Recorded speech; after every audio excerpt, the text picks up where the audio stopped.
आज हम पढ़ेंगे बौद्ध और जैन साहित्य। यूपीएससी के लिए ये टॉपिक इसलिए हाई प्रायोरिटी है क्योंकि ये साहित्य मौर्य और पोस्ट मौर्य इतिहास, समाज की आर्थिक स्थिति, दर्शन, नैतिकता और संस्कृति का प्रमुख स्रोत है।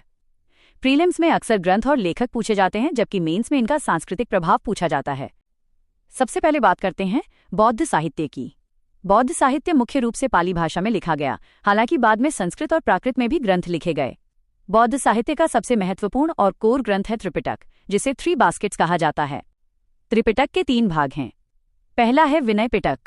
इसमें भिक्षु और भिक्षुणियों के लिए नियम, संघ की डिसिप्लिन और आचार संहिता दी गई है। दूसरा है सुत्त पिटक। इसमें बुद्ध के उपदेश, प्रवचन और संवाद शामिल हैं। यह नैतिक शिक्षा और जीवन मूल्यों का मुख्य स्रोत है। तीसरा है अभिधम्म पिटक। इसमें बौद्ध दर्शन का गहरा विश्लेषण मिलता है, जैसे मनोविज्ञान और फिलॉसफिकल डॉक्ट्रिन। इसके बाद आता है जातक कथाएं। ये बुद्ध के पूर्व जन्मों की कहानियां हैं, जिनसे हमें व्यापार, शिल्प, समाज, नैतिकता और उस समय के जीवन की झलक मिलती है। एक और प्रसिद्ध ग्रंथ है मिलिंद पन्हा, जिसमें इंडो ग्रीक राजा मेनांडर यानी मिलिंद और भिक्षु नागसेन के बीच संवाद है। ये बौद्ध दर्शन को सरल रूप में समझाता है। फिर है बुद्ध चरित, जिसे अश्वघोष ने लिखा। ये गौतम बुद्ध की बायोग्राफी मानी जाती है।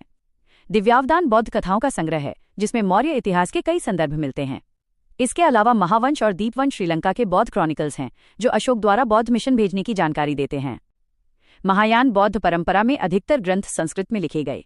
इनमें प्रमुख हैं प्रज्ञापारमिता सूत्र और ललित विस्तर। महायान में बोधिसत्व की अवधारणा को विशेष महत्व दिया गया। अब आते हैं जैन साहित्य पर। जैन साहित्य मुख्य रूप से प्राकृत, खासकर अर्धमागधी में लिखा गया। बाद में संस्कृत और अपभ्रंश में भी रचनाएं हुईं। जैन धर्म के मुख्य धार्मिक ग्रंथ हैं जैन आगम, जो महावीर की शिक्षाओं पर आधारित हैं। इन्हें मुख्य रूप से श्वेतांबर संप्रदाय ने संरक्षित किया, जबकि दिगंबर मानते हैं कि मूल आगम ग्रंथ लुप्त हो गए। जैन आगमों में सबसे महत्वपूर्ण है 12 अंग, जिन्हें जैन कैनोनिकल टेक्स्ट माना जाता है। इनमें व्रत, नैतिकता, नियम और आचरण का वर्णन है।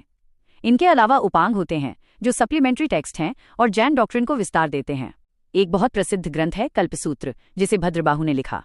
इसमें महावीर और अन्य तीर्थंकरों की जीवन कथाएं हैं। ये पर्वयूषण पर्व में विशेष रूप से पढ़ा जाता है। जैन दर्शन का सबसे महत्वपूर्ण ग्रंथ है तत्वार्थ सूत्र, जिसे उमास्वाति ने लिखा। यह श्वेतांबर और दिगंबर दोनों संप्रदायों द्वारा स्वीकार किया गया है। एक ऐतिहासिक जैन ग्रंथ है परिशिष्ट पर्वन, जिसे हेमचंद्र ने लिखा। अब इन दोनों साहित्य की ऐतिहासिक महत्ता समझिए। इन ग्रंथों से हमें अर्बनाइजेशन, ट्रेड गिल्ड्स, प्रशासन, राजव्यवस्था, सामाजिक जीवन और महिलाओं की स्थिति की जानकारी मिलती है। साथ ही अहिंसा, करुणा और नैतिकता जैसे मूल्यों का प्रचार भी हुआ। यूपीएससी के लिए क्विक डिफरेंशिएशन याद रखें। बौद्ध साहित्य त्रिपिटक और जातक कथाएं, मुख्य भाषा पाली। जैन साहित्य आगम, कल्पसूत्र और तत्वार्थ